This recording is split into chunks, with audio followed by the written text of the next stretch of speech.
हमने हमेशा सुना लक्ष्मण रेखा एक लकीर थी, लेकिन अगर मैं कहूं वो लकीर नहीं बल्कि एक ऊर्जा दीवार थी। वो सिर्फ एक सुरक्षा चक्र नहीं बल्कि प्राचीन ब्रह्मांडीय टेक्नोलॉजी थी जिसे मॉडर्न साइंस आज भी पूरी तरह समझ नहीं पाई। और उसका नाम था लक्ष्मण रेखा नहीं, सोम तिथि विद्या। इस विद्या का रहस्य वेदों में छिपा है और उसका बीज मंत्र कुछ ऐसा था, सोमम ग्रही व्रतम रत स्वाहा वेतु संभव ब्रह्मय वाचम प्रमाणमग्नम ब्रह्म रेते अवस्थी। ध्यान देना, ये मंत्र किसी पूजा का नहीं था, ये एक एक्टिवेशन कोड था।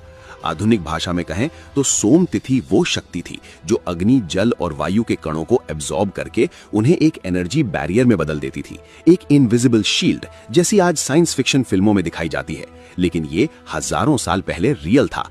इतिहास कहता है कि दुनिया के सिर्फ 4 गुरुकुलों में ये विद्या सिखाई जाती थी और स्टूडेंट कौन था? लक्ष्मण। इसीलिए सीमा खींची नहीं गई, एक्टिवेट की गई थी। ऋषि संगी कहते हैं महाभारत में अस्त्र चले, लेकिन उनकी ऊर्जा युद्ध भूमि से बाहर क्यों नहीं फैली? क्योंकि एक व्यक्ति था जो सोम तिथि विद्या जानता था, वो थे श्री कृष्ण। कहा जाता है कि उन्होंने कुरुक्षेत्र के चारों ओर सोम तिथि फील्ड एक्टिवेट की ताकि विनाश सीमा के बाहर न जाए। ये सिर्फ मिथ नहीं हो सकता, ये रेडिएशन शील्डिंग का सबसे पुराना एविडेंस भी हो सकता है। समस्या क्या है?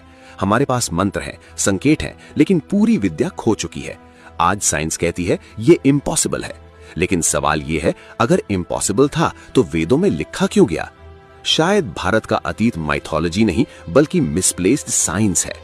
असली सवाल ये है, क्या हम इसे फिर से समझ सकते हैं?